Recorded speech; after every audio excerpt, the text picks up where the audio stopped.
Sacred Symbols, a PlayStation podcast, is brought to you by, well, you. If you want to learn how to support our show, go to patreon.com/laststandmedia.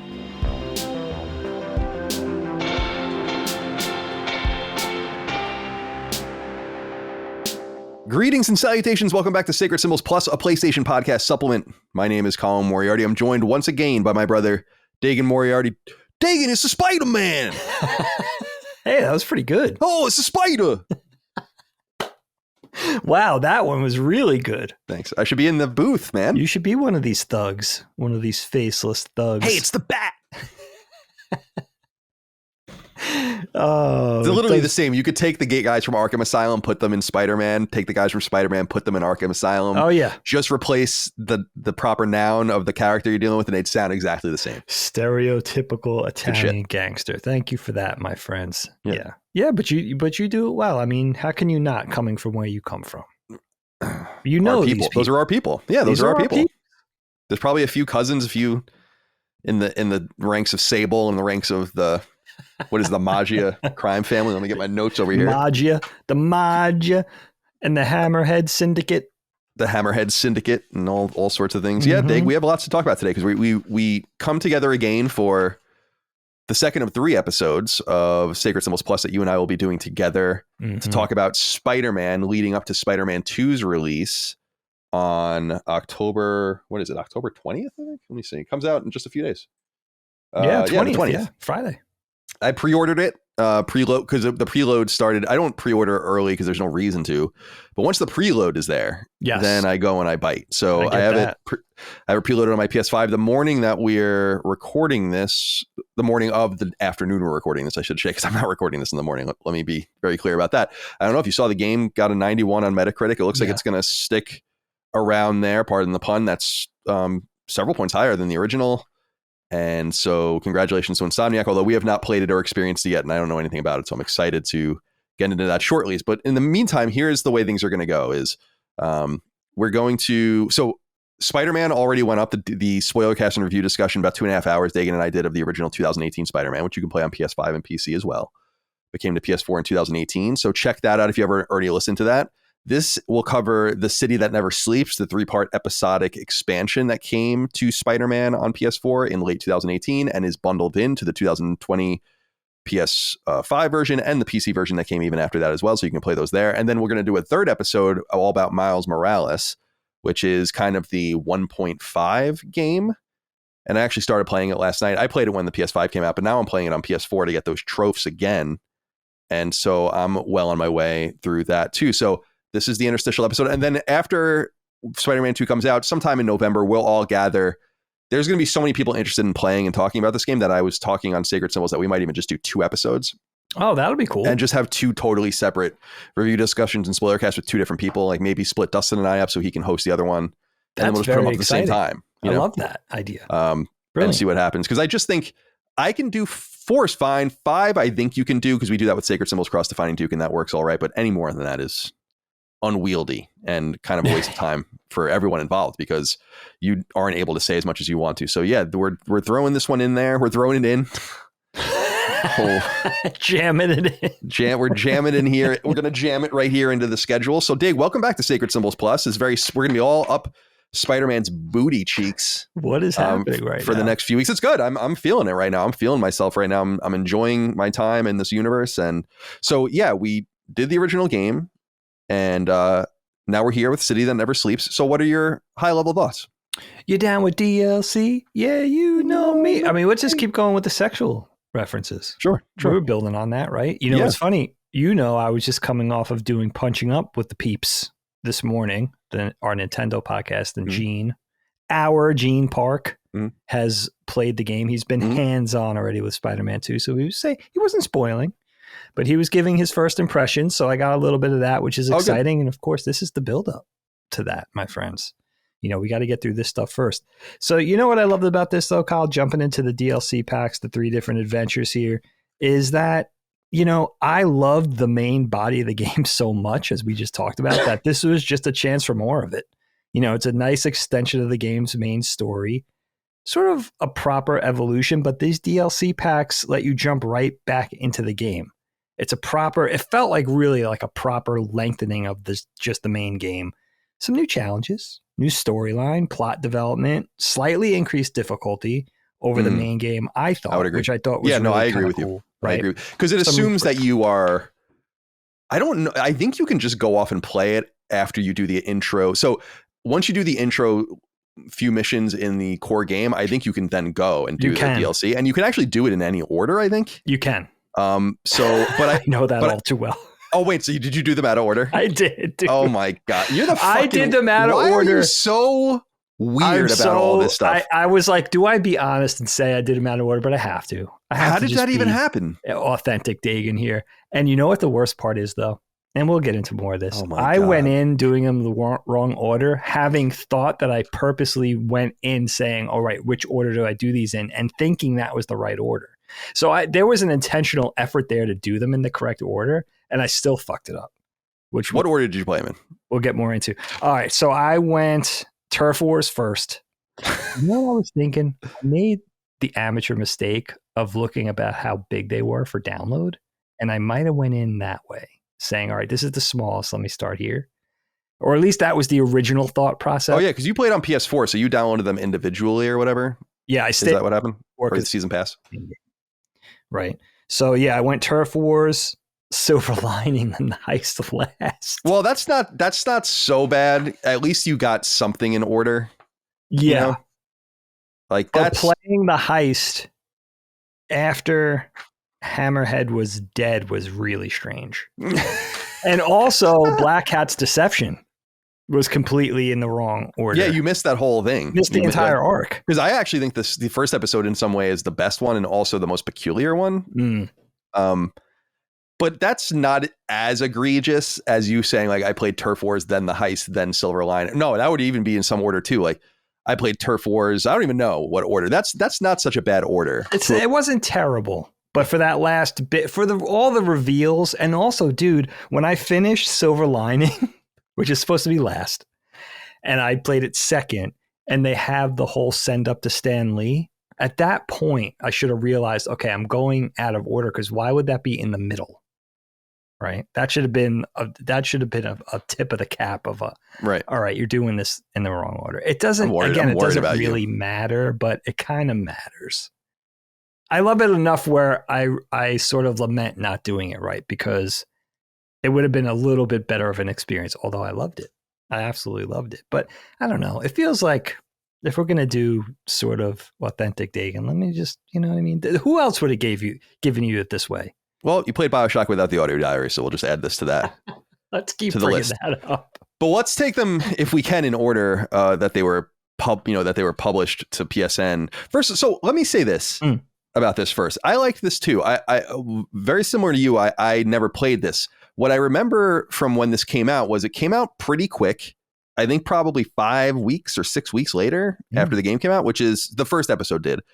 And that's pretty good to get me involved in something. If you could release DLC that quickly, because there used to be day one DLC even, and people used to just melt down about that. So everyone stopped doing that because everyone's a crybaby about paying for anything. But the DLC coming that close almost got me. I was just outside the event horizon. I got away because I remember being on Sacred and reflecting, I think I kind of want to play this. I like Spider-Man, I like the game, but then it just got away from me. But it's very different than the Cyberpunk DLC coming out, which is supposed to be excellent. And I'm like, dude, the game came out 3 years ago. It's time. Like, I'm good now. I don't have any interest in playing. It's a little late. You're a little late. Time. Okay. You know, you're just a little late. Right. I'm used to that, but for you, I understand. Well, I just like playing. I don't understand. Well, first of all, let me even back up further. I'm not rare. Most people that play video games don't play DLC or expansions at all. And that's something that people need to keep in mind. We know that based on sales data, of course, but we also know that based on the fact that most people don't even beat their games. So why would you expand the game after that? So people are like kind of losing sight of reality in that respect. But I just think things need to be related closer to each other, because the way I play games is I'm moving on. And dude, when Spider-Man 2 is done, I'm out of this. Like I have Spider-Man so much. Yes. And I've found it very satisfying. And I'm sure the new game's going to be great. I mean, it's actually doing better than I thought it was going to do on Metacritic. It looks fantastic. I think I said something like 88 or something. I thought it was going to get, and 91. Maybe it'll fall to 90 when everything settles. Sure. It already has more reviews, I think, than like a game like Starfield or something, which is strange because Sony wasn't afraid of the critical reception, which obviously Microsoft was afraid of the critical reception. Sense. So they proliferated it widely. But yeah, I just wanted to throw that out there that this was a DLC pack that almost got me at the time, but I missed it. And so I was going in somewhat ignorantly. But the funny thing is that when Miles Morales was announced, and by the way, it's cool to play this interstitial because I didn't realize how much more it expands Miles' story. It's actually somewhat important in that sense in the relationship between Peter and Miles, and we can get into that. But when Miles Morales came out, it was clear to me that they were going to make another Spider-Man game. And then when they announced that Spider-Man game, I was like, oh, I will inevitably go back to the first game when that in that far-flung future when Spider-Man 2 comes out, and I'll play that DLC and I'll go back to Miles, and here we are. Yep, this is it. So what I thought about this was it's fun. It's cool. And what it did was it tickled my brain a little bit in terms of the potential of games as a platform, actually more than what the DLC itself meant or symbolized or got us to Miles Morales, the plot of Miles Morales, and so on and so forth, which it does. But it just got my mind thinking about cities or landscapes, whatever worlds, where you could potentially support something like that for years with just little stories like this. So it's not an expansion. It would just always be that way. And I know that this is not the game for it, but it just scratched my brain about that, about what if Grand Theft Auto 6 is announced and comes out, and it does have a core story and all this stuff, but they're like, we're just going to release endless amounts of content into the single player world for you to do over time. And don't even consider it an expansion. Just consider it something that's like a season of television or seasons of television that you can catch up with. It's just a very compelling way to make video games probably more affordably if you have something really good like GTA 6 will be, or like Spider-Man is, where it's fun, it's fluid. And playing Miles Morales now, which we're not going to talk about here, but playing it on PS4, I'm playing back down at 30 frames a second. And you can notice, but it's not nearly as bad as I was making it out in my brain. Although when you play Miles on PS5, you'll see the difference, how smooth everything is. But I felt like each of these episodes had a different theme. It's a little disappointing that you played them out of order, just because I felt like, again, the first episode's theme was, first of all, the first episode is so sexual that I was like, is that what the point is of very much so this? It was actually surprisingly so. So let's begin there. We have The City That Never Sleeps, episode 1, The Heist. And we're introduced to the Hammerhead, to Hammerhead and this Maggia crime family and this kind of civil war situation going on, I guess, amongst them. They're robbing an art museum. I really liked this introduction to these kinds of the cronies that he has working for him and all. They're really well dressed, tucked in shirts and ties and suspenders and all that. I thought that was pretty neat. And I like that they're all trying to steal art, and the thing kind of falls apart, and they'll just steal whatever you can. And then Spider-Man's like beating the shit out of them. I love that as part. They're stealing art. I thought it was pretty cool. What did you think about the intro? What did you think about the heist as we get into this, the setup? I mean, where does your mind go? I mean, I think this is so fun. I mean, it was so pleasing to me jumping right back in and saying, okay, like now I could also, it's a holdover from the main game. So you bring your Spider-Man from the main quest as powered up as you are, as far along as you are percentage wise, you're bringing that player into this next quest. So if you want to keep working on suits or tech or gadgets or do your little side missions, you could do all that, which I loved. I was like, oh, this is cool because this is a chance to kind of go a little deeper into the game and be a completionist, sort of make a run at that. But then the main story too, I love each one is kind of hinged on this unlikely or sort of, I don't know, like a uneasy alliance between characters, right? In this one you have Felicia, and then eventually you're going to have Yuri, and eventually you're going to have Silver Sable. But I kind of love the tension of that, of like you're working with another character, you're kind of working towards the same goal, but you have slightly varying agendas. So it makes for a great story. And I love the character of Black Cat, this Felicia, because even if you don't know the comic world very well or the source material, Peter and her have a history. And it's kind of fun. And the whole thing about, I think there's something so charming about the whole heist / cat burglar thing anyway. I'm already in, you know how I love my heist films, my Ocean's 11 and all that kind of stuff. So I loved that. And I At first, I was like, I don't know. Hammerhead is an interesting one because he's really the main villain over the entire DLC. And he's maybe not as colorful or as interesting on his surface than some villains might have been. Not as big. Feels a little less exciting as a villain. But, once you get in, you realize it's kind of interesting. It kind of works. He's a nice baddie to sort of keep the storyline going through the entire DLC. And it starts with this one. And just, it makes you realize, and I think they did a great job with this over the 3 different adventures, is that it's a lot of what you already know from the main game. So you're bringing in the gameplay, which is so fun, getting around New York City, which is amazing, all the little other things going on, but then a couple of new things inserted in. So like what you said about returning to the well with more Spider-Man, more Manhattan, that whole thing doesn't feel like a cash grab because they did just enough new. First of all, it's fun.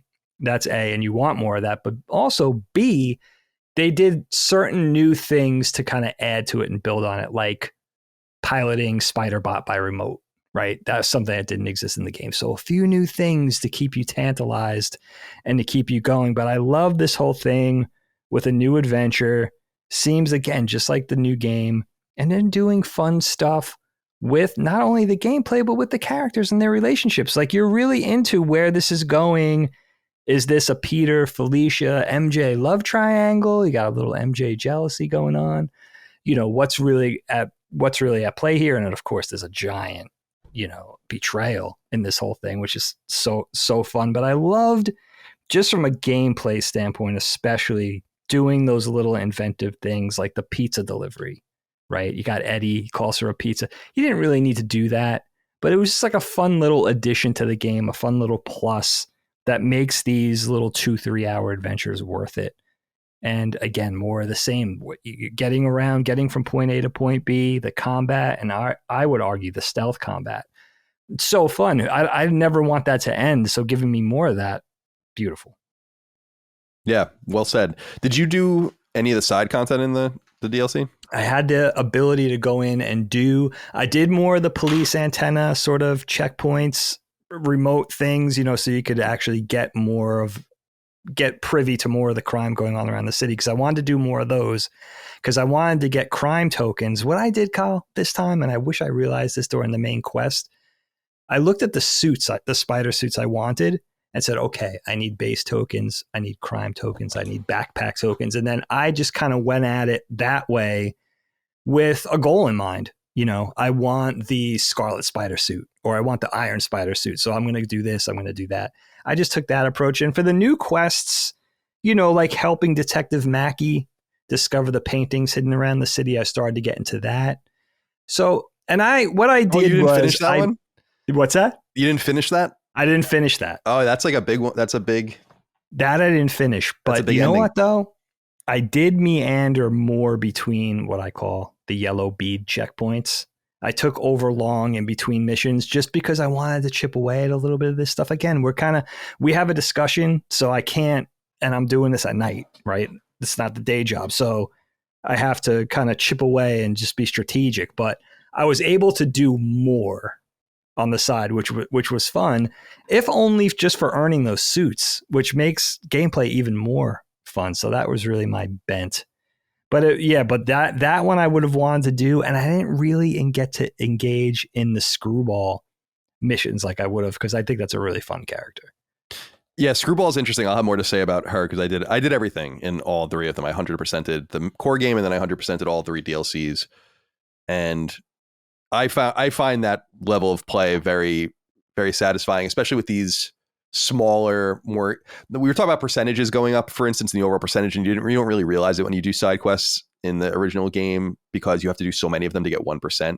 But in this game, it's like everything counts that you do. So it's very satisfying from that level to just see the number constantly go up, and so I appreciated that. You didn't finish the Black Hat criminal thing, so I'll spoil it for you and just tell you that Detective Mackey was actually Black Hat's dad. Oh, that's Walter. Yeah, and that he's basically spying on her through Spider-Man, I guess, trying to just figure out like how she is, and I gotta say about the relationship. It's really cool, coming. and he sees it more. I mean, they get into it. It's it's neat. And I like the whole Black Cat Robin. It's not really Robin Hood because I don't know that she's doing anything for the poor, but she's only robbing from people. It reminds me a little bit of the upcoming PlayStation game that we don't know very much about, but that game Fair Games, which is about like this systematic targeting of rich people to like steal from them, which I love. I love that idea. And I think people are being so hard on that game just because I think the idea of it sounds neat. But we really don't know very much about it. So I understand people's skepticism. But I like that Black Cat. She says it in the main game when they're setting up her appearance in the DLC. If you choose to do her DLC pieces, where she basically goes and did you do any of the stuff for her in the main game? In the core game, Dig? Yeah. A little bit. Again, not 100%, but right. I delved a little bit. Yeah. Well, for people that might recall, or I mean, I think it's relevant. She is basically stringing you around to various crime scenes where she leaves evidence behind that she had just robbed them. Right. And so Spider-Man is always, but it's always like some rich person, and she's always stealing some vaunted piece of art or doing something crazy like that. So I do dig that grayness. The interesting thing about Black Cat, though, and this is what I said earlier, is that I felt personally that the sexual innuendo was so heavy in their and just their conversation that it felt off-putting. I'm like, where did this? Now we know Peter's in his mid-20s. Obviously, he's had relationships. I mean, that's all good, but I think it's pretty strange. I mean, the whole thing about her having a son, yes, and then him thinking it's her. I'm like, so now I have to think, and I'm just being fucking totally straight up with you. I have to think about Peter Parker having had unprotected sex with Black Cat ejaculating inside of her. Right now they have a child together. Now she's telling. Now has this weird thing with MJ, where he's filling her in. It's like, dude, what do you do? What is this? This is so strange and gross and weird. Shifted. It really was a shift. That was a big miss for me. And I knew the entire time too. I'm like, she doesn't even have a kid. This is such bullshit. It didn't really get me at all. But I was just like, it's so awkward that he has these conversations with MJ and he's like, well, it might be my kid. And I'm like, great. So now I have to think about Peter Parker having unprotected sex with this random woman. This is like a totally unnecessary. Yeah. It's not even necessary, really. No, it's harrowing. He's already on to her anyway, you know? Yeah. It's a little bit, I completely understand what you're saying, because it kind of smacked the same way for me. It's a little harrying, especially there's a big tonal shift from the main game to this DLC. I would argue too, and we're not there yet, the whole thing with Yuri straight taking bodies, dude, like becoming a straight up murderer. That was another tonal thing. And again, I plugged the game for the story having balls in the main quest. And I think you could look at it from that perspective. Like it's more of that, like it's going to get a little Batman, like Dark Knight. Yeah, good. I looked up who she became, because I was like, oh, that must be a character. Yes. It's the Wraith, which I didn't know anything about, which is so interesting, right? And Black Cat, I mean, this is a legacy character. I mean, that's a character in the comics dating back to almost as old as I am. Number one, I think I was like 5 when she came out or something. And you know what, though? You could look at it another way too. Something with a sort of would-be love triangle, but also I like the contrast between Felicia, who is lovable, but definitely promiscuous, or at least acts that way, and MJ, who's on the other side of the love triangle, who's much more sort of pure. I mean, she even makes a couple of off-color jokes in this, which is interesting. But I continue to see the jokes about MJ. Like someone said something like, imagine risking your life swinging around trying to save people in New York City and then coming home into this. Oh, that's so I'm like, come weird. on. Like, she's why? So cute. She is cute. I mean, she's like an adorable personality. She has a people do take umbrage with the use of the word cute, because doesn't mean she's hot. You know, and no. I think I do think those two words mean different things. They could also be synonymous depending on the context. That's true. It gets tricky. When I think of cute, I guess, I don't know, off the cuff, I think of also incorporating personality, right? Like the characteristics of the way somebody acts, not just the physical attributes or detriments. We both agree on this. So I think people are way off on. Yeah, I think that's generally how I had come to know it growing up. And I guess it is a little tricky because it all depends on perspective. But yeah, the Black Cat stuff, yeah, it was interesting. It was interesting that, and I was, it gets to the point where you're relieved at the end that the whole thing was a farce, because you're like, Peter as a dad, they had sex. I kind of understand it. Like MJ and him have this conversation, like we're adults, we've seen other people, we had downtime. all that sort of thing. But yeah, there's something about your heroes you don't want to know so much. It's like, I don't know. I love Han Solo. I love Princess Leia, but I don't want to imagine them banging. Yeah. You know what I mean? This gets into the whole, I love this conversation. This comes up in random contexts every so often where people use the term, or they're like, yeah, we're trying to have a kid. It's like, dude, that's really ultimately one of the grossest things you could say to someone in a lot of different ways. Like, that's definitely the grossest thing you can say to someone and get away with it. No one's going to be able to nail you on that one. But we all know what you mean, and it's gross, and I don't care. And they don't mean it that shit to way. Yourself. They don't mean it that way. Yeah, we're raw dogging every night. It's like, oh, cool, man. There's another way to put that. There's a more elegant way to say that. Yes, it's we're trying to have kids. All right, so. The whole Black Hat thing, yeah, because you didn't see it through all the way, which is fine, but it's kind of devious because she's obviously stealing from Hammerhead and she's working for him first but basically delivering him all these fake thumb drives that he needs, and then he keeps all of them. But the underlying thing that happens with Black Hat and I guess Walter Hardy is the original Black Hat. This is his daughter. He's pretending to be a detective named Mackie, but it really is Walter Hardy. And the sadistic thing, I think, is, if I'm understanding it properly, is that he's basically having you go around finding the old paintings that he left around and then delivering them to him, or at least making them available to him so he can get them. So it's kind of doubly taking advantage of Spider-Man. And he says something like, I'm so gullible when he's found out. But I really did enjoy that. That was one of the strongest, I think, side missions in the game.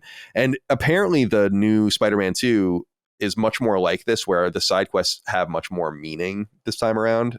And I think they were probably an evolutionary step towards that with this. I like that.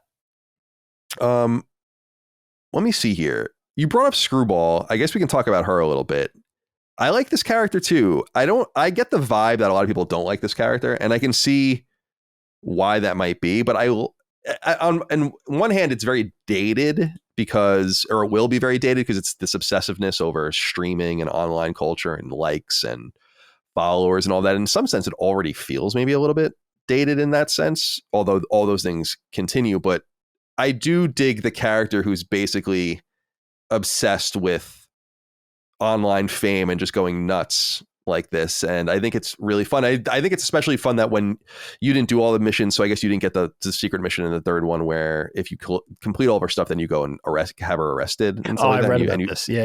And you chase after her. And it's funny because it's like a really easy chase and you just easily capture her. And I like that kind of thing where it's like it's similar with Riddler or something. Well, once you solve all the riddles, he's done. There's no culmination of it.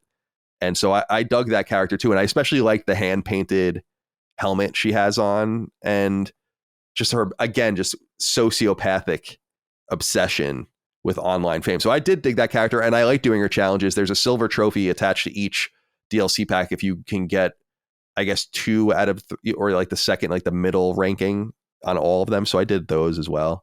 What do you have to say about her, Screwball, and doing the photo bombs and stuff? Did you see any of that stuff? Yeah. I did. Yeah. I mean, her first mission, if I'm not mistaken, you have to play through. Yeah, I think you have to in all 3 of them. Yeah, maybe, right. Even. That's right. Yeah. I didn't know this villain. I figured she was someone more contemporary from the comic book universe, and I think she did debut like 15 years ago, 2008 or something. And I saw a couple of different looks for her, including a look similar to what they use in the game, which I thought was interesting. And I like the idea of like this young, sinister social media influencer, an evil internet personality, sort of prescient. Again, like this was before TikTok got big, at least when they were developing her in the comic book. So I like the idea of that. And someone, again, who's basically, I think I read that she's supposed to be a really accomplished acrobat as well. So she does have some sort of physical prowess in the origin story, but someone who's basically toothless when you find her out, like you're saying, like once you get to the bottom of her mystery or her slyness, then she's just, ripe for the picking. She's going to get locked up. It's all about the fame. It's all about her brainless followers that basically she has those lackeys, right? And that's her power and her, her trickiness. But I thought she was interesting. I thought she was a colorful villain. It's kind of cool to see a younger female villain like that. Someone who kind of rounded out the cast and feels a little different than, your typical prototypical Vulture and Shocker and Scorpion and Rhino and all that. So kind of neat. Yeah, I agree with you, and I often press that we need new things. So you need to expose, even if it doesn't necessarily work or it even hurts the character, ultimately, characters like Screwball and others. We were saying that about Mr. Negative or whatever. He's new too. He's from that same era, the mid 2000s, I think. Right. Yeah. So it's cool you have to continue to do that to develop your roster so that you don't become so monocultural in the way that you approach things, where everyone expects the Joker and all these kinds of things, or just the same 4 or 5 villains, which is cool, but there's just so much more. I know just on the periphery of the comics industry, because I'm really not a comic person at all, but I damn well know that these comics are chock full of characters. You just have to explore them and have some balls. And I'm always disappointed with that in G.I. Joe, where it's always the same characters, but there are so many others. And so it would be cool to see more. So yeah, I liked her inclusion as well. She grew on me, because at first I wasn't crazy about her. I thought she was a little questionable, but I think the more I did her missions, the more I came to like the VO and kind of the back and forth between them. And again, I thought the photobombing thing and all that was just so funny and strange. It's cute. And there's like, she's scoring it, and yeah, it's fun. And something about different tiers of villains, right, Kyle? Like she's more like a nuisance in between fighting supervillains, right? So she's definitely dangerous, but almost like Spider-Man's like, oh man, Screwball again. Like I got to deal with her before I can move on to the other thing. And I like the spirit of workshopping villains too, not in the game, but like from channeling things from the comic. That's the cool thing about comic books. You could just try out a character. If it doesn't work, just don't bring it back in the next issue. Right. And I think Marvel's gone through different periods financially where they were able to do that. And the more robust times they could play around, and the times where they had to kind of buckle under and just do the safe thing. But that's cool where you now in the game universe, same thing for the movies or any kind of TV adaptation. You could just pick and choose, kind of cherry pick what you want and put it all together. And I think that's part of the game universe and how it separates itself from what we know in the comics and the movies and stuff. Is it's just pooling different things together. And now it's a new thing just because you chose A and E instead of B and G, so it makes a whole new dynamic. And, it seems easy to do that, right? You have a lot of cool stuff to choose from. Yeah, I would, I guess I am a writer, but if I was a writer on these games, I would be so excited about the potential of being able to crack open and just study the subject matter and figure out and draw the obscure and interesting characters from these worlds, and how exciting that would be. Like, for instance, in Wolverine, now that they're getting into like kind of more X-Men, it's like, dude, I would love to see Mr. Sinister or something like that. Like super dope characters that I loved as a kid, even though I'm not a big, more from the cartoon and all of that. And again, it was the same thing I was saying about my exposure to Mysterio and Scorpion and Shocker and everything is from the cartoon as a kid, and the toys, which I really, really loved. So yeah, it's cool that would just be so exciting. I mean, there's something exciting about making things up. That's its own level of excitement, and I would prefer to do that. But if I found myself in that situation, it would be very similar to writing a Star Wars movie or something, where it's like, how can you be so bad at this when you have so much that you can make up, but also draw from and create parallels to and all that, and you still fuck it up? This is the exact opposite, where you delve in, you find interesting characters, you make them relevant, and it makes me excited about Spider-Man 2, specifically about what villains beyond the ones we already know are in there are going to be in there. Your Kraven, the Hunters and stuff, but we already know that they're in there. But I'm excited to see what other ones they'll look up. And I try to resist looking things up online and reading the extensive Marvel wikis about the characters, not because there's anything wrong with that. That's fascinating, but I just don't want to know. For instance, I didn't know, if you're a Spider-Man fan and you see Yuri, what's her name? The Watanabe? Watanabe, right? That's her name, right? Yuri Watanabe. Yeah, Captain Yuri. Yeah. If you see that name in the first one, you're like, oh, that's so-and-so. Like, what happened to her. The arc. She has a certain trajectory. She has to end up somewhere. Right. And that's cool. But you know that. I didn't know that. So when I played the DLC and she went off, I was like, oh, I thought we were I thought we were going to be like friends. I thought this was kind of like a Commissioner Gordon or something. Yeah, right, exactly. But it was more like a Two-Face. Right, that's right. It's exactly right. Exactly. Well took a dark turn, and so, kind of ignorance is bliss. Ignorance is bliss in this, I guess, is what I'm saying. I think you're right. And again, like, you know, in that spirit of we gave you all this rich material to mine and doing it justice versus not doing it justice. And sometimes, again, it's just a juxtaposition. Sometimes it's taking something and just giving it a little twist of lemon. You know what I mean? But yeah, they do a great job in everything I've played so far with, associated with Insomniac Spider-Man. And again, I know a little bit about Miles by watching over my son's shoulder. I haven't been hands-on with it, but I know already going in, and I got to finish it up before we do the show later in the week. But, you know, it's like, all right, yeah, you're doing a great job with the source material. And, but yeah, I think you're right. Spoiling it, eventually all these things are going to get spoiled. Look at you in the Felicia story. You know, you have these legacy cat burglar family and the way but I didn't know that either. So it's like, you know, eventually it's good. But this is a proper payoff. I feel like if things are going to get spoiled, I'm enjoying these games so much. It just seems like a proper way to do it. I'm not mad. No, I agree.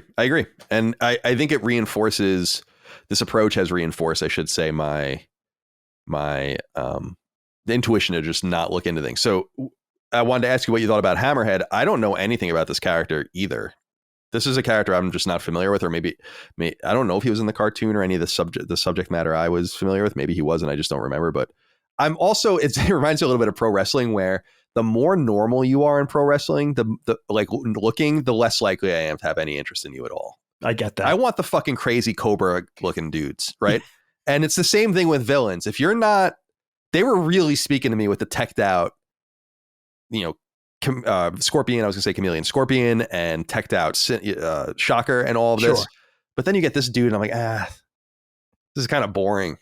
I feel that way a little bit with Kraven the Hunter, but I think that I have to see it as well. I want more of my craziness, especially in Spider-Man. I look for the more grounded, weird shit in Batman. That's just me, though. I get that.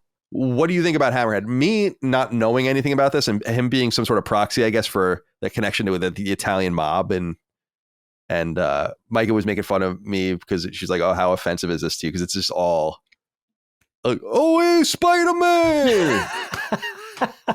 We gotta make it sound like New York. Yeah. Yeah. I mean, I wonder how much specifically G.I. Joe, 80s G.I. Joe, has to do with us being spoiled with villains and just growing up. I mean, it dates back to Star Wars, and that dates back to the campy B-level sci-fi where, you know, just cartoony, over the top villains in performance and physical appearance. Like, that's just the kind of the world we grew up knowing in our entertainment. And so when you have a villain who looks very staid and sort of common, it's like, all right, that guy's going to be immediately boring. Could be a very interesting character. I'm not saying Hammerhead is particularly interesting, but I also do understand channeling. All right, it's New York. It's the big city. It's the gang war thing. It's the mafia thing. But here's the thing. In Spider-Man specifically, there is that type of character that already existed, which we saw in the main game and early on in the main game, in Kingpin, who's a very interesting, same type of character, but has a much more memorable physical appearance. Just in, you know, he's like Hammerhead and Juggernaut mixed together.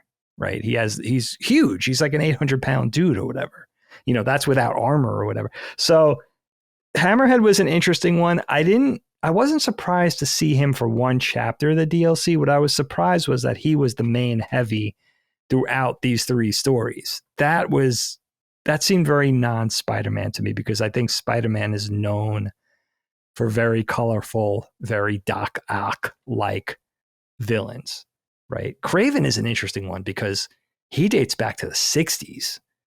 And so you could understand the genesis of, while they were getting this, I don't know, getting this kind of spirit in motion where it would become bigger and badder as time went on, because you had to do more and more badass things to sell books off the spinner rack. Right. It had to get more and more interesting. And, you know, people were buying it off the cover illustration.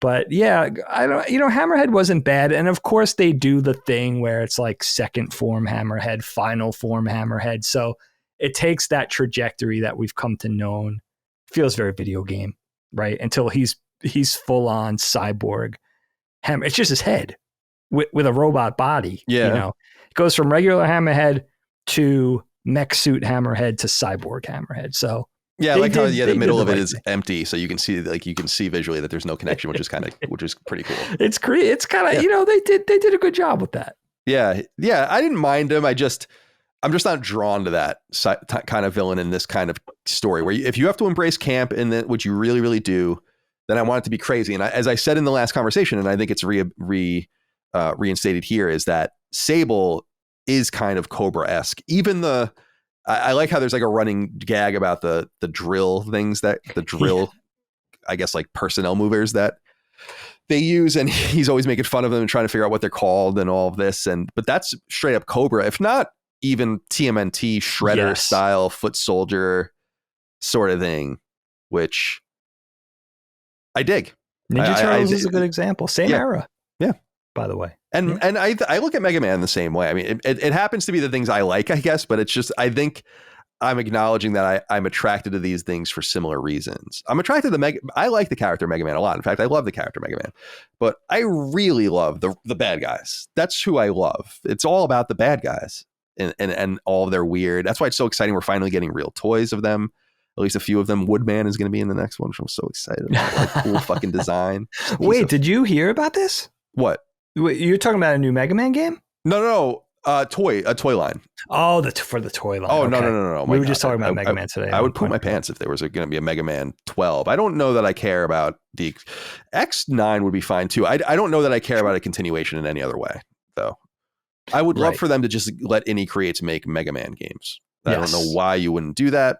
And or just a straight up reboot, I think would be cool too. Like a AAA Mega Man game would be interesting to see, as long as it was kind of predicated not on Legends or something, but on. Yeah, no, I agree. Because people are confused about this, and I'm a little perplexed by people's fandom for certain Mega Mans, but I'm not a Mega Man fan no matter what. I'm a classic Mega Man fan.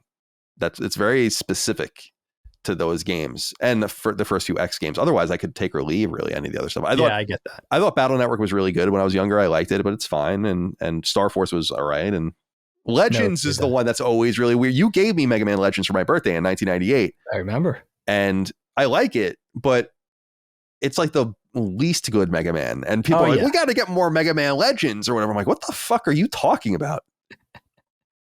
Why? But people look at Mega Man Legends 3, which was notoriously canceled when Inafune left.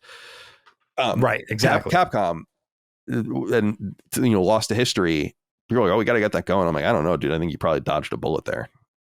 Well, you know what it is, man. That was Mega Man Legends was a specific generation's first Mega Man. I think a lot of it's down to that. You know, just like the NES Mega Man games was your intro into the series. It has to be that. Because if you grew up with NES Mega Man and then the 16-bit iterations and then it went to Legends and the other things, I would be with you on the same page that how do you go back? Then how do you go to Mega Man Legends as your favorite, being steeped in all of that, right? But I guess that's what it is. Like that's your entree as a 5 or 6-year-old.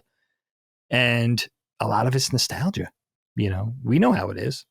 We're right. We are correct, and those games are the best. Yeah, I mean, there's not even any doubt. Legends was Capcom feeling like they needed to make a 3D Mega Man game, which is totally fine, but it's not Mega Man. it's the same thing. X, I get a little bit more where people send me X things all the time, and I'm like, I'm not an X fan, but I appreciate that. It's like Volna Mega Man. That's basically an abortion. No, like an abomination. That goddamn thing. My God. I did like him running around without his helmet. That I did. With the hair out. Yeah. That was cool. Very Mega Man 2. I'll give it something. All right. So the first episode, basically, as we've noted, the story ends up arcing to the point where, so as I think I understood it, Black Cat is working for Hammerhead to steal these, well, let me back up and say first that the crisis regarding the Devil's Breath, I guess, is abated, but a lot of weapons have been left behind. Let's think somewhat like Afghanistan a few years ago, right? And so there's a vacuum, and Hammerhead and his associates are trying to get their hands on Sable Tech and all these weapons and have successfully done so, getting all of their weapons and kind of using them for themselves, especially in the vacuum that was left behind with Kingpin and then all of the different criminals kind of going away and things a little bit more peace. So there's going to be a power vacuum filled by this man, or at least that's the attempt. And I like how, I think it's in the third episode, Peter says he's in one of their bases and they have all the jetpacks, and he's like, I love the idea of these guys learning how to use this shit. Basically, I thought that was really, really funny, but that's pretty cool. And so they have that going on. Then Black Cat is working for Hammerhead using, I guess, their leveraged power to find these USB drives that he needs. And meanwhile, she's keeping the USB drives and giving him dud USB drives. And she's using those USB drives to sell, I guess, and then kind of use the money to disappear and finally get out of this life, which is one of the things I really like about superheroes and supervillains and all of that, are the greater needs and wants of why they're doing things. It's very similar to how I feel about the Punisher. It's an interesting character just because at least I understand why he is that way, and total vigilantism and revenge that kind of sends him forward into his story. It's cool that on the other end of that are people trying to get out. And so I thought that was pretty neat, but ultimately that ends the whole through line. The MacGuffin of the son is obviously fake. She was just straight up lying. It created, again, all of these awkward conversations that were not necessary. And again, I just felt like the theme of this misdirection, but also just the sexual nature of it was it just felt very heavy, considering we got almost none of that from the original game. No. So it almost felt intentional. Like, how could you not notice that? And that was my major takeaway from the Heist. Do you have anything you want to say about that before we move on? I mean, I love the idea of one villain freelancing for another villain. That's interesting. I think the Hammerhead thing, and I might have to look into this character a little deeper as far as the comics go, but one thing that's not effective about the villain ultimately, as somebody who's, in this case, playing, but in often case just watching the story unfold, right, is that this is basically just a gang leader who's extremely greedy with a lot of followers. There's really not any superpowers necessarily to speak of, right? So you only worry so much for your protagonists because they're not up against a Magneto or a Thanos or somebody who's like super powerful. Like, how are they going to beat this guy? Type of thing. The only thing is they control an army. Okay, that's something. That is part of it, and that's interesting. And the other thing is, like, I love that the fact that they made this character who, in Felicia, by the time this team up is kind of over by the end, not only do you really like her as an ally, but you're also thinking, all right, are they like connected via having a child together? And then you're also thinking of Pete as a potential dad, but you're also thinking, you sort of start wrapping your head around Black Cat as a hot mom. Yeah, definitely. And you're like, oh, great. She's not a hot mom. Now I got to unwind that level of thinking. Right. Like, I'm only human. Like I'm going where I'm led here. Right. Good so point. Now I feel tricked. Right. Then I'm kind of relieved she's not a hot mom. I don't know. It was weird. It was very emotional for me. I would never not be really shouldn't about have been, that. But I enjoyed it. I'm actually losing myself in the double negative. I don't even know what I'm trying to say at that point. All right. I love how devious she is, man. Like, it was just a straight up unapologetic lie to get Peter to do her bidding.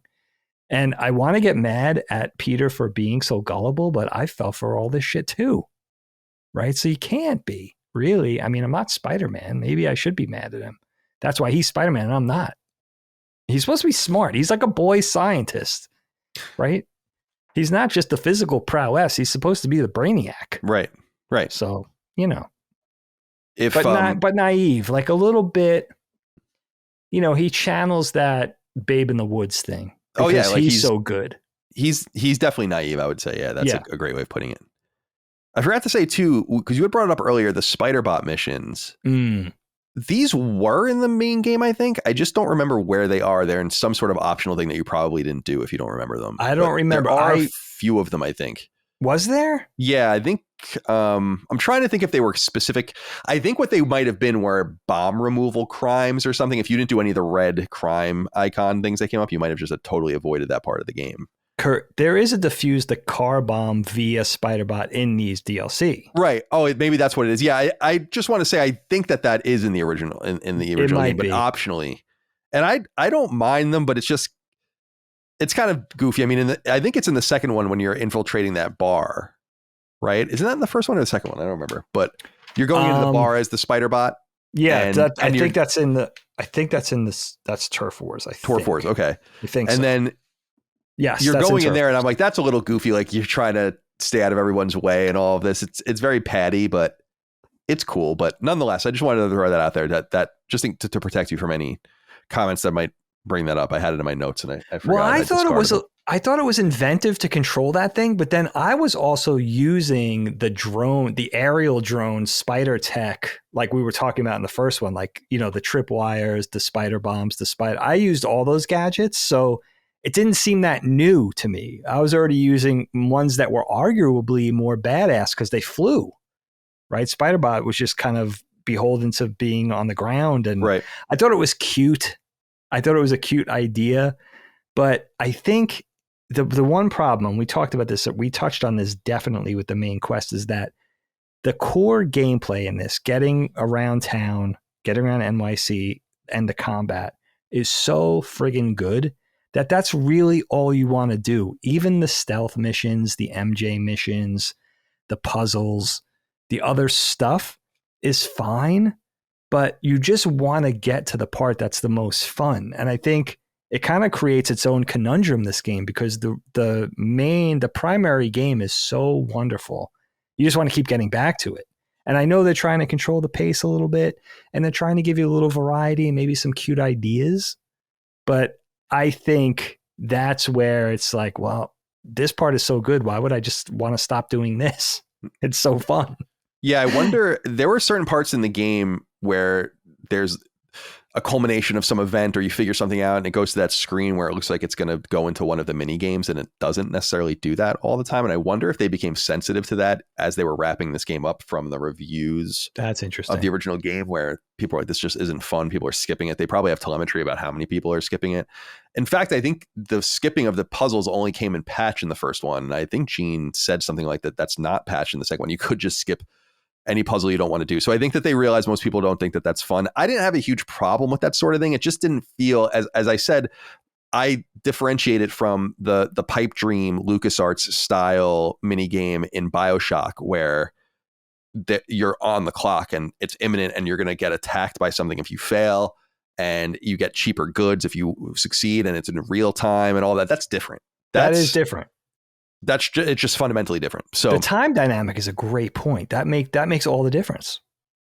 Otherwise, I'm just sitting here doing like and that's what you want me to do. They probably like, yeah, spend 5 or 10 minutes on this fucking thing. Slow down, so you can tell your friends this is 3 hours instead of 2. And I hate to think that, but you might have something there. It's true. I mean, it is what it is. But okay, so you had brought up the gadgetry a little bit, and I guess I would bring this up generally about all 3 episodes as we move into talking about the second episode. But because of the more difficult nature of these 3 DLC packs, which we brought up earlier, and you had actually said it, and I agree with you that the game seems harder because it kind of makes assumptions that you had beaten the game. It would be weird for you to have, or at least not played some of the other games. You're not going to just jump in, so you're probably pretty strong. I'm not sure how much it scales, but the game definitely felt stronger. It felt like they threw more bodies at you. The enemies were stronger. They were introducing guys with, you know, fucking chain guns and jetpacks and all sorts of crazy shit. And so, although the jetpack guys are in the original one too, but a different variety of them in this. So it's definitely more difficult. And this combined with, and I don't know if you did any of them, but there are Screwball missions where you have to only use certain items. I don't know if you did any of those. She'll disable everything except for 2 of your items, so you can't even do any regular attacks. And through those, I was kind of encouraged. I mean, obviously encouraged is the only way you can pass them. I was like, oh, I guess I have to use the trip mines. I have to use this web ball. I have to use the electric bomb thing.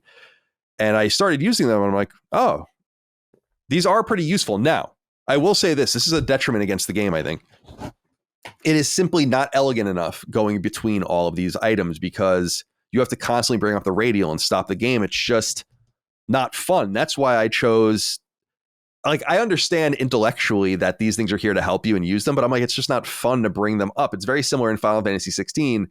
There's all these different things you can do in the game, but ultimately you do start defaulting to certain moves because you just realize it's the path of least resistance, and you have to kind of force yourself to work into these grander mechanics when they're not really necessary. I'm just not going to play a game like that typically speaking, unless I'm trying to make it more difficult or whatever for myself. So I wanted to say that while I don't think that the gadgets are well integrated, because there should be a lot more real-time ability to get those things going. So like mapping them to certain buttons or whatever, that would be a lot more ideal. And maybe I just missed that and that's in there, but I don't think so. No. Because I was just pressing buttons in combat just to even see what would happen with all these different things equipped. But, again, encouraged by the more difficult nature of the game and having to crowd control more, and then really pushed over the edge by the Screwball things, I started to discover more of the gadgets. And I really came to like the web ball and the electric bomb ball thing that you have. Yeah. Those are probably the two most relevant ones that I ended up embracing. The mines are cool, but they're probably cooler to set traps and stuff. I just didn't really bother with them, but I wanted to give a shout out to those that, unlike the first game, because I think some people expressed that they thought it was weird that I played the game without them. And well, I tried to do it a little bit more holistically this time and I did enjoy it. So wanted to throw that out. I like the idea of forcing your hand to use them. That's really cool. But you make a great point, Kyle. I mean, the interface with the spider tech is not so elegant. It kind of slows down the game and it slows down the momentum of combat. I enjoy using the tech, but now that you're mentioning that, I used it in a way where it really didn't where I wasn't fumbling in the middle of a fight, because what I would do is I would hang out on top of a light post, let's say, throw the tripwires down. Those mines are interesting. You don't have to set a trap. You could throw them. What I learned over time was you could throw them right at an enemy's foot. It's an automatic takedown and they're out of the fight. So even if I would go in knowing I was going to go fisticuffs, I would take 2 or 3 guys out first and just made the coming fight a little easier, which was cool. And I also thought for the heavies, like the guys that slang the Gatling guns and just the big guys in general, just tangling them up with the conventional web shooter, if you were out of everything else, definitely worked until at least you got your skill trees up. Because I was very proud. I worked on my suits. I got the suits I wanted, but I also got all my skill trees to 100%. Nice. Pretty early on in the DLC too, which made a lot of difference just in terms of a variety of moves and different things you could do, and a couple of different instant kill moves that were cool when he slow-mos and knocks, puts the guy down on his face and stuff. I thought that was a really fun escalation to the stuff that I wasn't able to do in the main quest because I wasn't there yet, power-wise. So that was kind of cool. But I agree with you about the tech. I used it mostly in stealth. If you were trying to fumble with that during combat, I definitely wasn't good enough for that. I'm sure there were people. It's navigating with both thumbsticks because you're in the menu. Now you're trying to move around the right thumbstick to get to the right tech. By that time, the guy's already on top of you. So it's like, right. Yeah, it's just not a good solution for just straight up combat. But yeah, for stealth, it was okay as long as you were hidden. And you had the time to go through your inventory. I like the way it refreshed too. Like if you were effective with the weapon, it would refresh in your menu faster. Mm-hmm. It would come back. That was kind of cool. And also the fact that some of that tech was pretty tricky, like the trip mines. Like you could find a way to make it work. And I feel like it wasn't exploiting a bug in the game. I feel like the game was letting you find out what this is really capable of. Like there were certain different permutations of using each thing, which seemed very thoughtful. Yeah, I think that they maybe just went overboard, maybe with number of items. You probably could have gotten more with less and even convinced people to use more if you included them more and just needed them. Again, I like options, but if you're going to give it's what I always say about bad skill trees or just games where you don't even care anymore. There are certain games that suffer where I'm like, I don't know, man. I don't know what I want. I don't want any of this. This is nothing. None of these stat boosts do it for me. You're trying to do too much. I think you're better off doing too little. The stealth, again, I love playing stealthily as much as I can. Breaking into the bases is frustrating just because the optional bases, because you can do the first wave stealthily, but no matter what you do, they always see you in the second wave. So you can't, stay hidden for very long. And the one thing that bothered me about the stealth was just that last mission actually in the first episode where you're with Black Hat and you could just use the D-pad to send her at enemies. Is just way too easy. Yeah, that was kind of even immersion breaking where I refused to do it like as much as I could have because I'm like, it's just immersion breaking. It doesn't make any sense. Like, get out of here. That was one of those ideas where you're like, this is a really cute idea. You're working in tandem and you're sending her out. You're dispatching her to take the guys out. But it was more of one of those things like, this is a cute concept, but I'd rather do it. Right. Definitely. So we come to the second episode, Turf Wars, which was the first one you played. And at this point, Hammerhead has been united with the Sable Tech. His people are ready to go.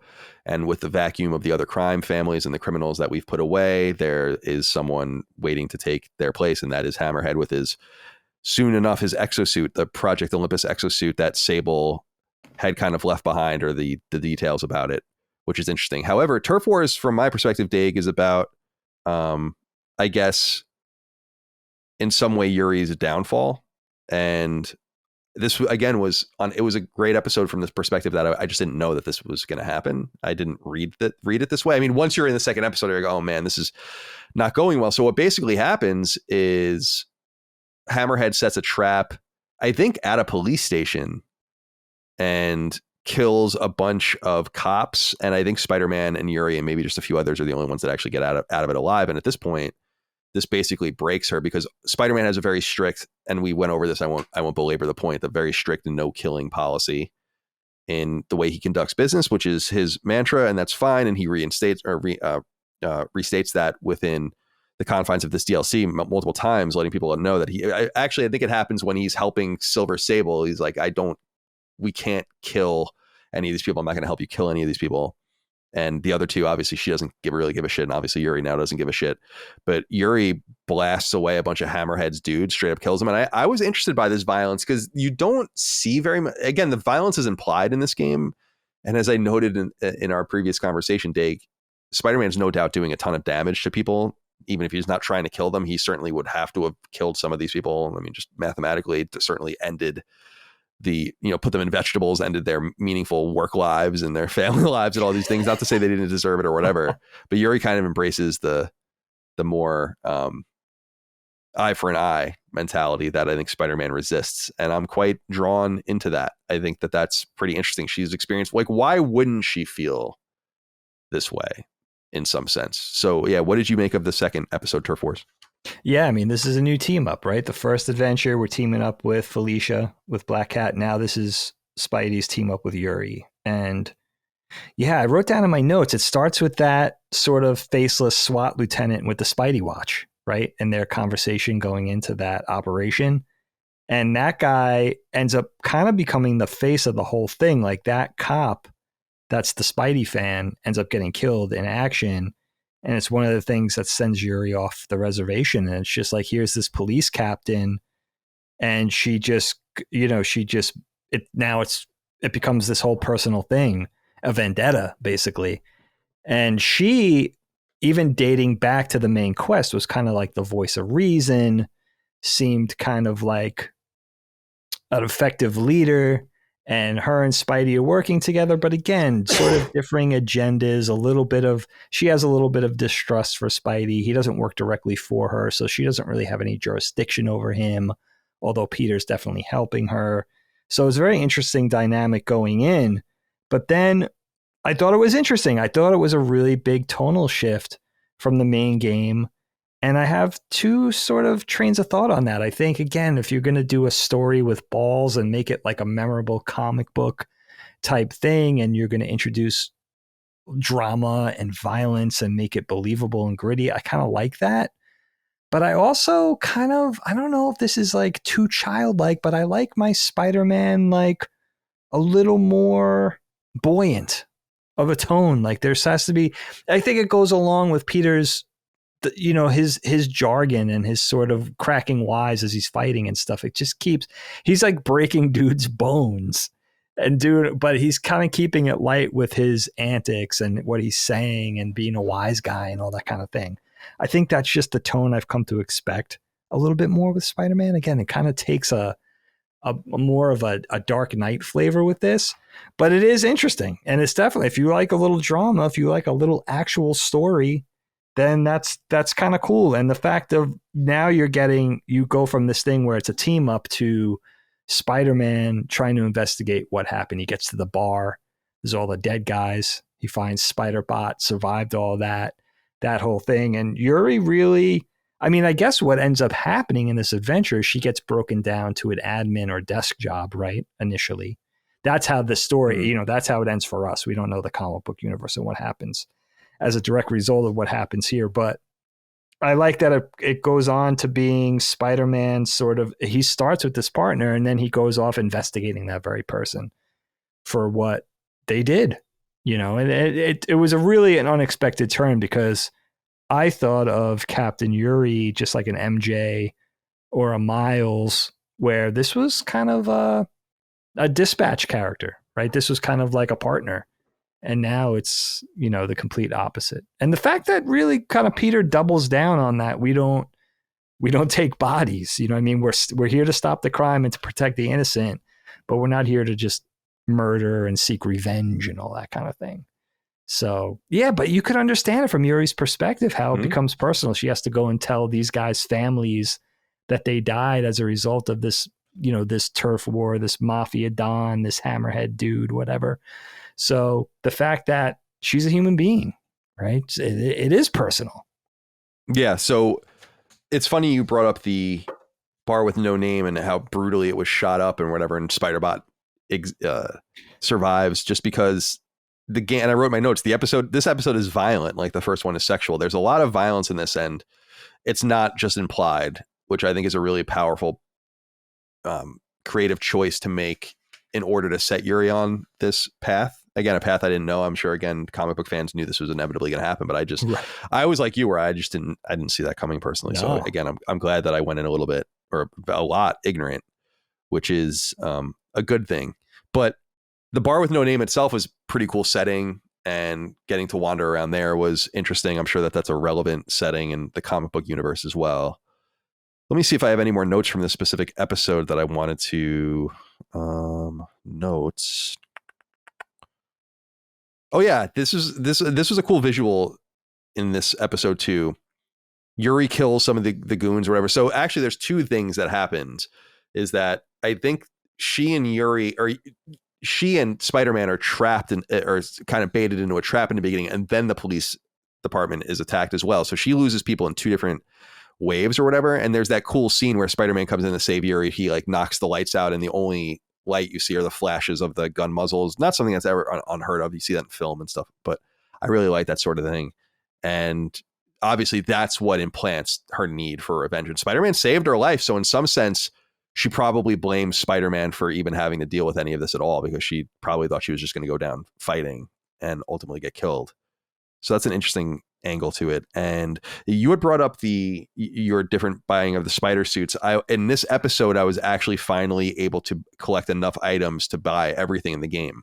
So I was buying things. So I bought every suit, every upgrade, every gadget upgrade, and all the rest. And I think I was able to finally do it with the Hammerhead. When you did the Hammerhead bases, you get base tokens plus the stuff you get, the challenge tokens you get from Screwball's events. So I had to note that I didn't mean to buy, because I didn't do all the Screwball challenges to the best of my ability. And I was probably missing some crime tokens and stuff, because you can get extra crime tokens for doing specific acts in the events that you're in. And I didn't always do those as well. So it took me a little long. So I was grateful for the extra runway to be able to unlock everything. Although I should note, I didn't use any of the other suits for immersion purposes. I kept him in the Spider-Man suit, like the normal Spider-Man suit. And in Miles Morales, I'm going to keep him in the suit he originally plays in before he's gifted the suit or whatever at the beginning of the game, where it's just like his vest over it and like a hoodie. I really, really dig that a lot. So yeah, is that Scar? Oh, you mean Miles' suit? Yeah, Miles' suit. Yeah, it's like Peter's Scarlet Spider suit, where he has the sleeveless sweatshirt, right? But you're absolutely right. With the suits, it all comes down to aesthetic preference. I mean, there's no real necessity to power up your suits because you're not strong enough. This game does not do that to you. I mean, skill trees, yes. If you want to get, acclimated with the tech, that's great. But the suits aren't necessary for a complete. You could beat the game in the first or second suit. There's no need. It really comes down to what you want to look like. I think some of the crazier, quote unquote, crazier suits break immersion for me. I don't know. Maybe I'm just too old, and it all dates back to something like a red and white red and blue purist Spider-Man, maybe black and white suit, channeling, a little later in the 80s or 90s, but anything more tech or more futuristic or more recent than that, yeah, I'm the same way. It's like, I got to keep it boiled down to a very purist aesthetic preference. But yeah, I kind of like that the game doesn't push you into having to have that stuff. It's just the completionist and working towards 100%, which this game is well worth, by the way, obviously, in all forms. But you don't have to. It doesn't hold your feet to the fire and say you got to power up to this suit. Now you're not going to be able to get through this if you don't power up to this suit. This game, this DLC, and a little bit like this was already the case in the main game, but you also have to get good besides combat. In this specific Turf Wars DLC, you have to get good at web slinging. There's a lot of web slinging campaigns, a lot of chases. There's the playing police convoy escort, taking out the snipers, that whole bit. There's a web sling chase where you have to kind of stop multiple trucks. So while you're stopping the first truck, the other one's getting further away. Then you got to catch up to that one. So if you really don't know web slinging in and out and how to do it fast and how to traverse high buildings and how to do it shallow without a lot of high buildings, you got to know it all. I would say that sort of raises to a crescendo in the next campaign where it gets really kind of a lot more difficult in Silver Lining. But in this one, there's no way around it. Like you have to, if you're not good at web slinging, you're not going to get through this campaign. So that was another cool thing too, where they were mindful to work that in. And again, that slowly ramping up difficulty level, still a nice level of challenge where it's not too frustrating yet. And maybe throughout, I thought Silver Lining was a little frustrating. We'll get there. But that was another thing too, where they were kind of circling they were minding all their P's and Q's with what they had to do. And the web slinging is a big part of it. And I also thought it was fun in this one too. Proper level of challenge, not too difficult, not too easy, right in the middle. Like you said about Watanabe, she ends up on administrative leave. Hammerhead ends up kind of on the run, and he's revived in the back of an ambulance by yet another hidden henchman. So he's very lucky there. And so Hammerhead is going to get his Project Olympus Oscorp plus Sable suit, which is what the third episode is about. And we get to this. And one of the things I wanted to ask you about with this episode, and we see it more in the second episode and then into this one, is more of the integration of Miles as he becomes slowly the main character of the next game, Miles Morales 1.5, Spider-Man interstitial from 2020 that we'll get to in the next episode of Sacred Symbols Plus. I find their discourse quite cute. I'm wondering what you think of it. It's very big brother, little brother. Miles is eager.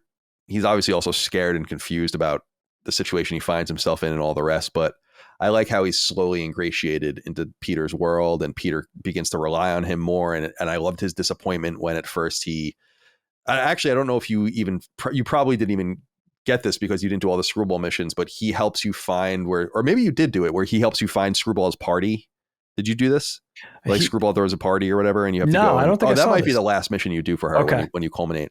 And he asks Miles to find the location of the party, and he's disappointed because he wants to get out into the field and do more or whatever. And then he ultimately ends up finding some web slinger, I don't know what you call them, web cannons, that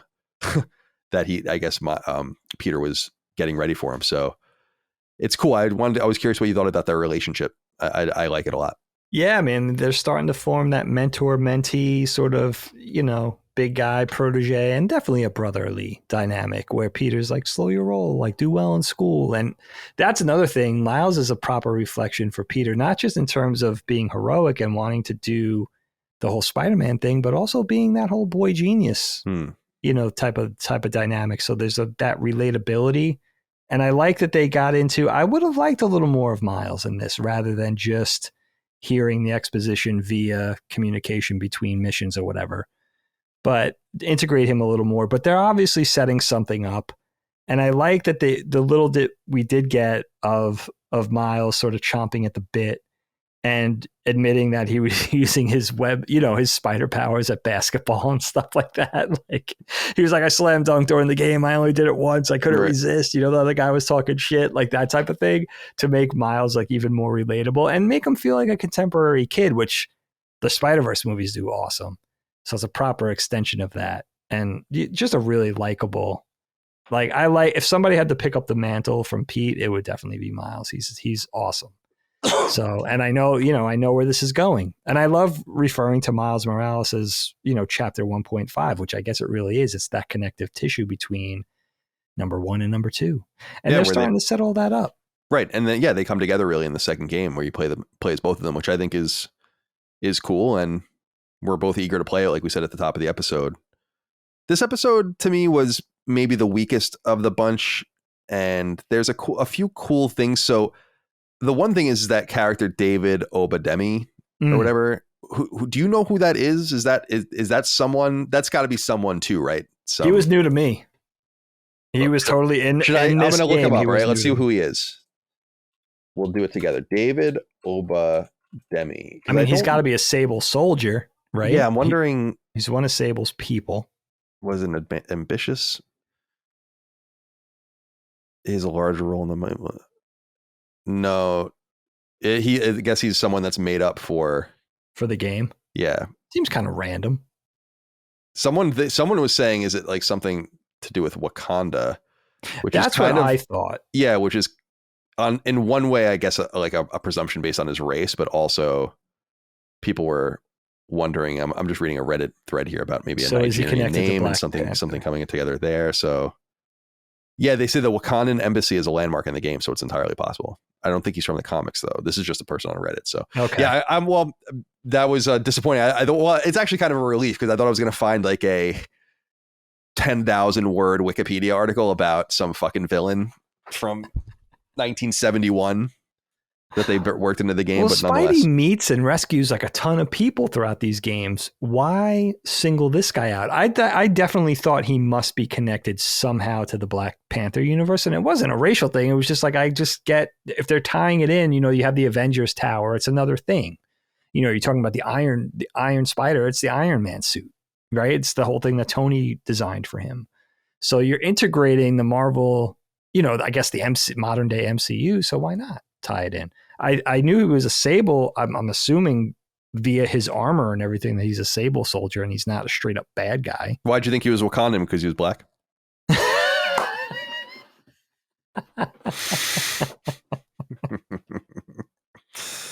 I mean, presumably, yes. I don't know, but yeah. I mean, the answer is yes, I guess. So we have the reintroduction in Silver Lining, and based on the name, we obviously know this. Nice little double entendre.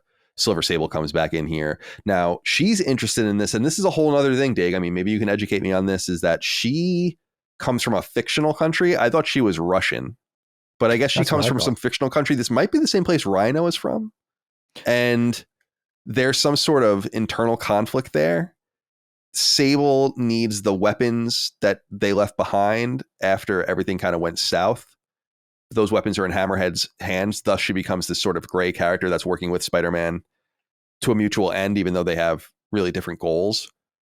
I think I understand that, right? So do you know anything more about this? Did you know she was from this fictional place? And I don't even know the name of it. Place? No. Yeah. I just remember her from the Ron Friends early to mid 80s comics. I remember her being in My Amazing Spider-Man growing up, but I was 9. Like, I was like, oh, that person's cool, or she has cool color hair. Like, that was the extent of my knowledge. Yeah, I love the hair. Love it. But yeah, she's interesting. And, just like the other team ups in the previous 2 DLCs, it makes her a little bit more of a sympathetic, I keep calling them frenemies, but, makes her whole plot a little more, or her whole plight a little more sympathetic, because she's just trying to help her country's in a civil war crisis, and she's trying to use her tech or her powers or the things she has in order to, get back there and help. So now we understand she's not just another person or she doesn't just control another army we're fighting. Like in the main body of the game, there's a deeper meaning there. And also she's an interesting character because similar to Yuri, but maybe even more so, she's really not into teaming up with Spider-Man. Like, she really is at odds. She doesn't want to have anything to do with it. She feels like she doesn't need his help. And obviously they have different agendas. So that thawing is really what you want to see in this quest. You want to see Peter win her over. And he does. He really does. This one ends up going really well, although there's a very grudging start to it. There is that thaw over time. She ends up liking him a little bit. Doesn't get the hug. He doesn't get the hug at the end, but he gets a high five eventually, right? So that's which is cute. That's cute. And he hits her. She hits him really hard, which is cute. So yeah, there's not too much to say about this for me. I do dig her new little craft that she has. Again, looks like a G.I. Joe vehicle, which is cool. There's that brief period in the beginning of the episode where you're fighting her on foot, and she has the cool little handheld shield. I don't know if you noticed that, where it's like this blast shield that she brings up only and then she puts it away, and it's almost like a size of a purse or something. It's pretty cool. I dug that design. You have the return of crimes in this, which is cool to kind of do if you want to randomly go around and help the city. One cool thing, and this is, again, just with a little bit of time, you could start integrating these things into the game better. But I liked how they introduced some new wrinkles to these crimes. For instance, one of the new crime styles was protecting drivers as they were being attacked from the car and trying to be ripped out of the car. So it's just small things like that I think keep things a little bit fresh. And then, like we said, we met the David Obademi Sable operative, kind of being held up by these other mercenaries who end up going in and helping him and finding him. But there's a cool period I wanted to ask you about, Dagan, in this episode where Peter actually goes back into his normal attire and he follows the goons kind of secretly on the road. And I liked that. Just, it's nothing special, but just that's the way you can kind of nicely break things up, is by doing stuff in mission and even kind of stressing the ability of him to kind of still do what he needs to do, because there's a point where they go in and you have to kind of hide as you use your spider abilities. I thought that was a pretty clever, just a little twist to the normal spread of these various missions that we've done in the mission types. So is there anything else you wanted to say about this particular episode, this final Silver Lining episode? You brought up something that I forgot about, and just playing on what you said about just small inventive twists to the combat, like protecting the guy in the cab of the Oscorp truck, right? You have to fight the gang of guys, but they're also working towards somebody's trying to get over there and get that guy out of the cab.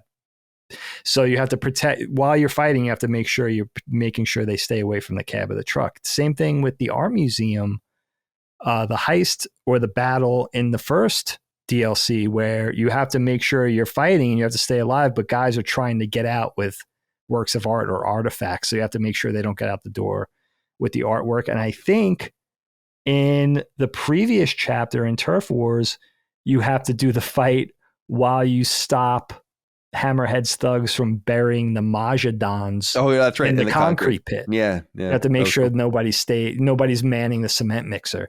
So just kind of fun little, that's what I'm talking about. Just like fun, inventive little touches to what already existed. And I'll always remember those things because it was never done quite like that for me in a video game. So just that one little twist just made it all the more memorable. And I liked this last DLC, the Silver Lining. I feel like they did a good job in ramping up the difficulty. I don't know how you did it or how you fared with this, Kyle, but there was one, it started to get frustrating for me. There was one bit, it was a web slinging bit where it's a giant chase scene. So you'll remember it starts out, you're trying to get the stolen Oscorp trucks. There's like a convoy. Then you do that. So you stop the trucks. And then at some point during that chase, Sable comes in her Sable aircraft and she becomes part of the chase as well to stop the trucks. Then when she becomes a problem for the Hammerhead thugs for this convoy, they send out drones. Now you have to stop the drones. And this is all linked. This is all one big chase that's linked from timeline to, so I guess really from checkpoint to checkpoint. Now you have to stop the drones from attacking Sable. So now you're protecting her. And there's 2 rounds of that. Dude, I must have done this 60 times. I could not do it. And for some reason, the checkpoints through the campaign, through the main story, and most of the DLC, I felt like pretty liberal. Like it was pretty easy. For some reason, if you fucked up this thing, they sent you all the way to the front and you had to do it all over again from the beginning. I rage quit like a couple of times. I didn't focus my controller or anything, but I never do that. I was like, dude, am I going to be able to do this? What is wrong with me? So that's where Spider-Man, 2018 Insomniac Spider-Man started to get difficult for me, was in this last DLC. That part specifically. And then to some degree, the last fight, Cyborg Hammerhead fight. It wasn't too bad. You had to rope in the bombs from Sable's ship, but that one web slinging chase was a bit much. But I really appreciate this campaign because of those creative little things. Even that one thing, which I feel on one hand, I feel like it's forced in and not necessary, but they did the thing where you had to, I think you're undercover as Peter, right? You're just in your street clothes and your civvies, and you got the two Hammerhead Dons, and they're at the trendy new pizza spot waiting in line. And they get called away on business and you have to tail them. So they're like, oh, what the hell? We're almost to the front of the line. And then as Peter, you have to tail them to a spot. And then every time they're like, are we being followed? And then you have to turn, when they turn around, you just pretend you're looking at cat videos on your phone or whatever. I thought it was very cute. And I ended up having to do that twice, I think, because I don't know what I did wrong. But there's really no way to mess it up. It's just something really kind of an artificial little thing to slow down the pace of the game or inject a cute little idea. It's not necessary. But that's one instance where I really appreciated that because it was a fun little touch. It didn't take too much time away, and it broke up things in the combat, in the main thing where you're not slinging from place to place or fighting or doing stealth. And I appreciated those little ideas, those little spider bot type things where it's like, oh, that's cute. Why does Peter need to order a pizza here? I don't know, but it's just cute. Rooftop delivery, Eddie comes and delivers the double pepperoni or whatever. I enjoyed that because this game just gave you everything. It gave you, I think if you're a Spider-Man purist, you got a lot of cool story, and hopefully you didn't take exception to it. The gameplay was awesome. The DLC was just more of the game, which the game was so great. So why wouldn't you want more of that? And I like the ending. I really like the ending with, where it goes with now. It seems like as you part company with Silver Sable, you have an actual ally. She's got her own thing to do, obviously. She's got to go to Symkaria and take care of business, and Peter's always got his thing to do. But I thought that was a proper payoff where you're not sure what's going on with Black Cat. You definitely were fooled. The wool was pulled over your eyes on that one. You lose Yuri. So it was nice to end with a proper payoff where it's, I think I got a friend now, somebody I could work with. So that was fun. Yeah. And I do love the way it all ends. Like we said, with the Stan Lee ode, because obviously he passed after the launch of the original game, but before the launch of this. And as we noted in that, he has a cameo. I think it might be one of his last cameos before he passed away. And then the ending where Peter and Miles are finally out there messing around and getting into the field and really literally teasing Miles Morales in some way, I thought was really cool. And the last thing I wanted to say about all this, and it can really be said at any time, but I guess it'll be said here, is that I don't mind the heavy-handed Marvel style writing of constant comedy and all of the rest, largely because in situations like this, in games like this, largely because I'm just not overexposed to it like so many people are. I could see it getting very tiring, the constant quipping, the constant cleverness and all of the rest, and like no one talks like this and why are you? But if you just limit your exposure to that kind of stuff, it's quite fresh actually still. And that's kind of what I've come to realize from this, is that I was like, I really enjoy this. And I also just am really reiterating, as I have many times in the past, that I just like Spider-Man. I like Spider-Man, the character and the world. And that's always kind of been the case. It's in somewhat serendipitous that Spider-Man was the character that was available to Sony to kind of exploit as an exclusive for them, being a PlayStation fan, because I think it resonated with me in an extra way, where if it was something like Superman or whatever, I'd be like, oh, I'd probably play it and maybe it would be even really good, but I wouldn't definitely not care about it like this, because I had a little bit of something going with Spider-Man even before these games came out. So these games have only just served to reinforce that. And I think one of the things I was surprised about in going and looking about these and getting, collecting my notes, was that these were not very well received critically. They seem to have done well enough, but they were critically received way lower than the core game was, or Miles Morales. So people out there didn't really like it, but I got to say that I thought that the 3 DLC taken together and played at one time, which is really the way I think it should be played, is really nice and a really great precursor to Miles Morales. And if you have the PS5 or PC versions of this game,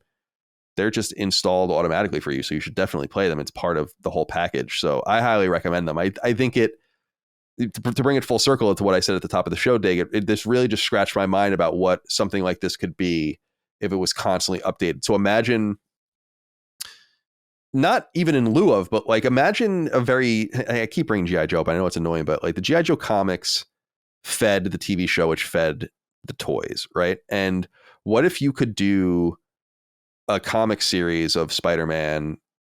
And I think some of these things did come to comic form, like some of the stories and events of the games have come to comic form. But imagine if you did something concurrent where you released the comic book, but then there was a 2 or 3 hour adventure and they came out every month. And you could either experience it as a comic book or experience it as the game or both.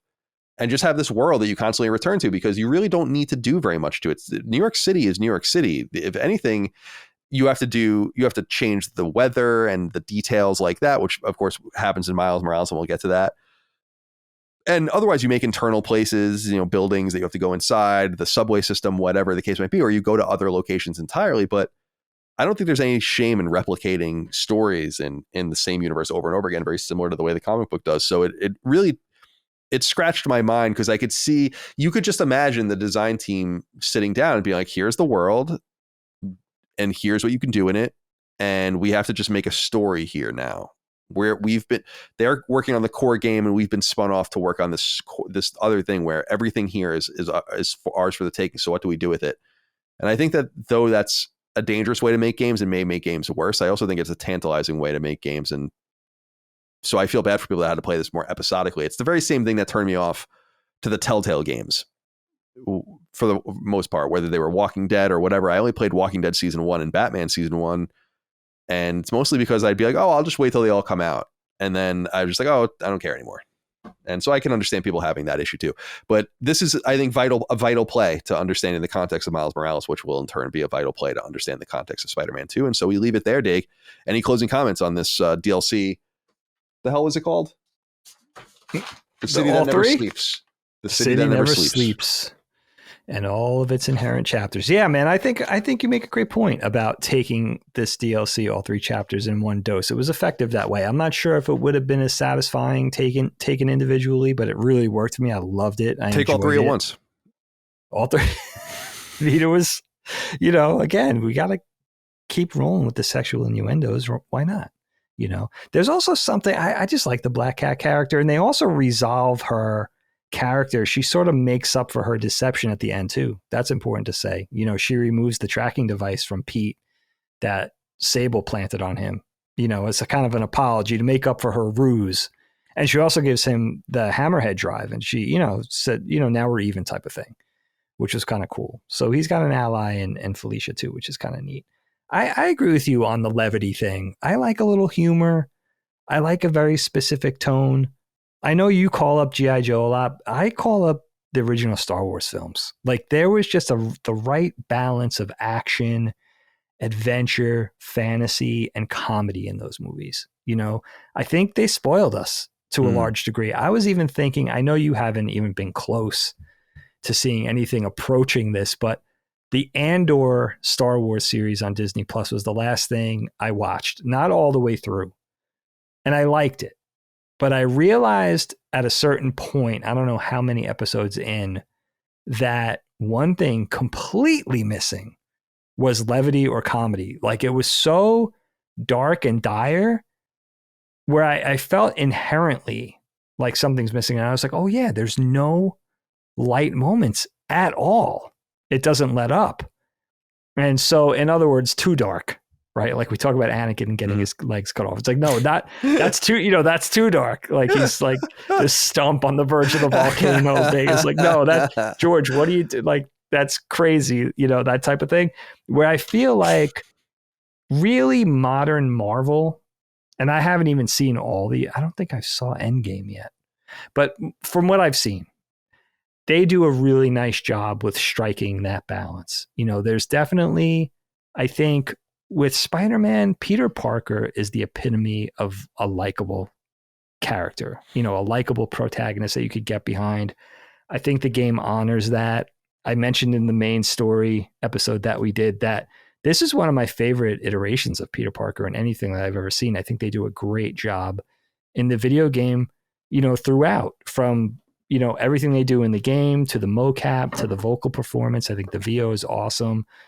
And, this Spider-Man is a big one for me in relatability. I think Peter's age, but also that dynamic that we love about superhero things dating back many decades, where there's that fantasy element. Like, oh my God, I wish I could do that. Can you imagine that type of thing?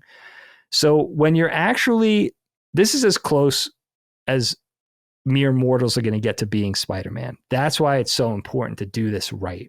This isn't the Atari 2600 anymore.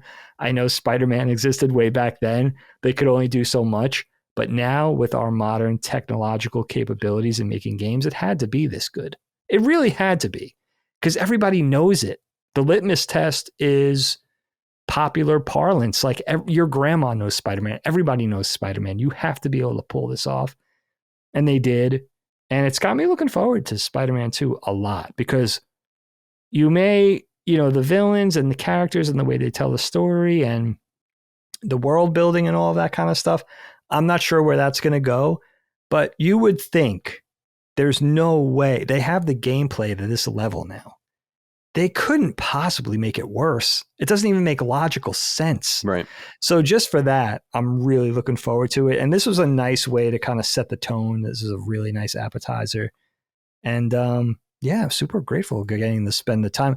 The other thing that's really telling is that I finished the DLC like 2 days ago, and I knew that Miles isn't going to take me that long. So I went back and I started playing towards a greater percentage, a finishing percentage, because I just wanted to go back into that world and, bust baddies and stop muggings and stop car hijackings and all that kind of thing, and do the little side quests that I wanted to, because I just really didn't want to stop, slinging my webs and fighting dudes.